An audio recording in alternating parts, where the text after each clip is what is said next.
Election commission देश की democratic credibility के ऊपर चोट पहुंचा रहा है। ये हमारे देश को बदनाम करने की साजिश इलेक्शन कमीशन खुद करने जा रहा है। लोग तो पार्टी को कहेंगे, रूलिंग पार्टी को कहेंगे, परंतु मेरे को लगता है जिस तरह के अफसर 2 दिन के पहले अपॉइंट किए गए, इलेक्शन कमीशन इस तरह के डेटा देता है जिसमें 6-6%, 8-8% का फर्क निकलता है, तो ये लगता है कि कैंडिडेट्स के पास जरूर देश का लोकतंत्र खतरे में है, देश का संविधान खतरे में है और लोकतंत्र पर हमला संभवतः मोदी सरकार के नेतृत्व में देश का केंद्रीय चुनाव आयोग भी कर रहा है।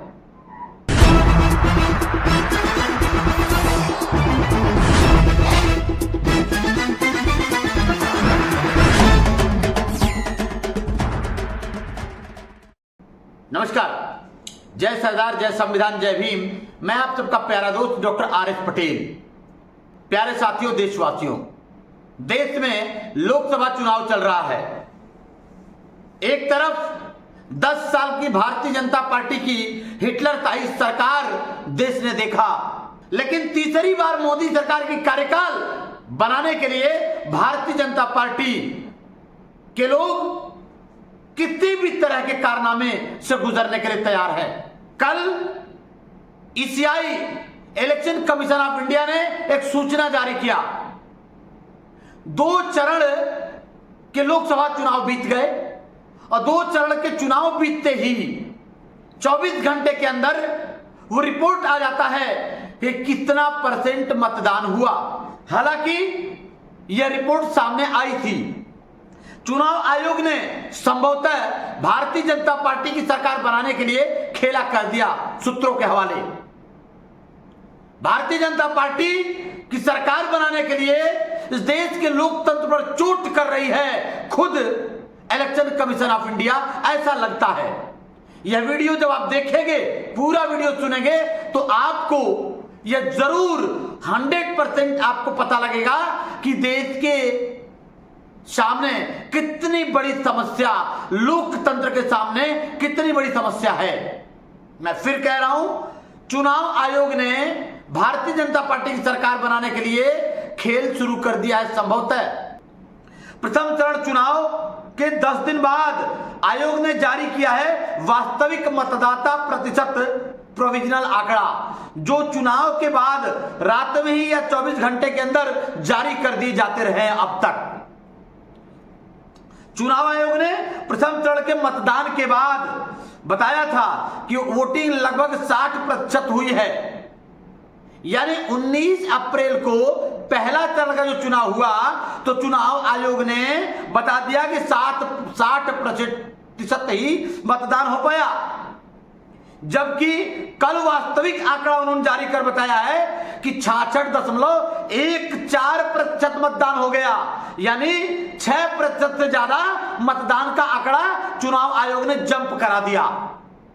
अब आप समझ सकते हैं यह किसके लिए हो रहा है। ईसीआई ने, केंद्रीय चुनाव आयोग ने, केचुआ ने किसके लिए रणनीति अपनाई होगी, आप सोचिए। देश के साथ धोखा है, संभवतः। आप देखिए, सुनिए यह वीडियो। इलेक्शन कमीशन देश की डेमोक्रेटिक क्रेडिबिलिटी के ऊपर चोट पहुंचा रहा है। ये हमारे देश को बदनाम करने की साजिश इलेक्शन कमीशन खुद करने जा रहा है। लोग तो पार्टी को कहेंगे, रूलिंग पार्टी को कहेंगे, परंतु मेरे को लगता है जिस तरह के अफसर 2 दिन के पहले अपॉइंट किए गए, इलेक्शन कमीशन इस तरह के डेटा देता है जिसमें 6-6%, 8-8% का फर्क निकलता है, तो ये लगता है कि कैंडिडेट्स के पास जरूर बहुत तीखी बात कर रहे हैं, सीधी बात भी कर रहे हैं, तीखी बात भी कर रहे हैं। चुनाव आयोग को क्या प्रेस कॉन्फ्रेंस नहीं करनी चाहिए? 11 दिन बाद आप आंकड़े जारी कर रहे हैं। भाई क्यों किया, कहां ये हुआ, ये आंकड़े इतनी देर बाद अपडेट क्यों हो रहे हैं, ये तो बताना चाहिए ना। ये जिम्मेदारी बनती है कि नहीं चुनाव आयोग की?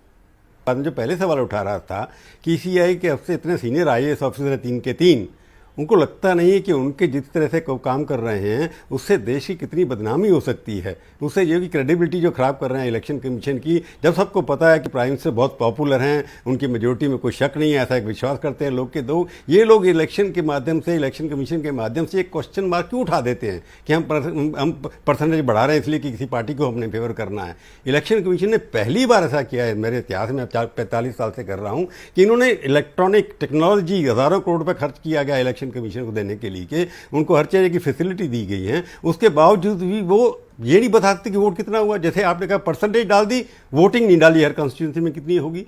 एक वोटिंग जब आपने परसेंटेज निकाली है तो वोट को ऐड किया होगा तभी निकाली तो होगी। और टाइम लगता है 8-10 घंटे 12 घंटे में पूरी गिनती भी मुकम्मल हो जाती है और सर्टिफिकेट भी दे दिए जाते हैं। यहां कितनों ने वोट डाला उसकी प्रतिशत ही बताने में 11 दिन लग गए। देखा है आपने,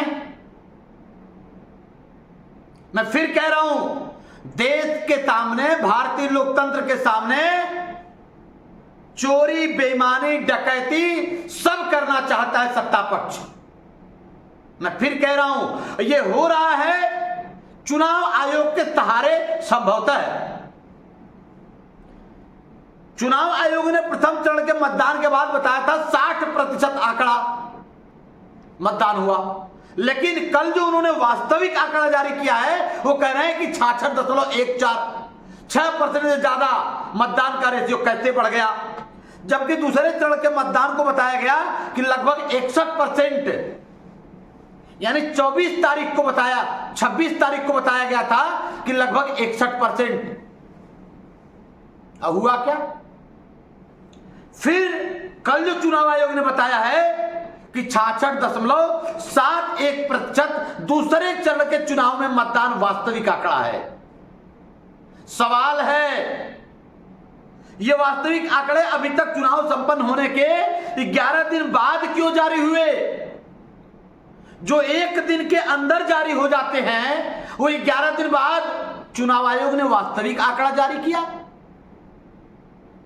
6% से ज्यादा चुनाव आयोग ने वोटिंग प्रतिशत कैसे बढ़ा दिया? इसीलिए कहा जाता है कि election commission of India Bharatiya Janata party के लिए खेल कर रहा है। इसीलिए कह रहा हूं कि यह वीडियो ज्यादा से ज्यादा लोगों तक शेयर करिए। अगला सवाल है, आंकड़ों को जारी करने में 11 दिन की देरी इलेक्शन कमीशन ने क्यों किया? दूसरा, प्रोविजनल और वास्तविक आंकड़ों में डिजिटल युग में इतना फर्क कैसे आ गया? और तीसरा, जहां मतदान के उपरांत पल भर में चुनाव आयोग को डाटा उपलब्ध कराया जा सकता है, वहीं आखिर वास्तविक आंकड़ों में 11 दिन की देरी करके 6% अधिक मतदान किसके लिए जंप कराया गया? क्या किसी पार्टी के लिए कराया गया, किसी के आदेश पे कराया गया, या किसी के लिए चुनाव आयोग काम कर रहा है? यह इस देश के सामने चुनौती खड़ा हो गया। देखते रहिए यह वीडियो, ज्यादा से ज्यादा लोगों तक शेयर करिए। अरे देशवासियों, तैयार हो जाइए, आपको लड़ना होगा। जय संविधान, जय भीम, जय सरदार।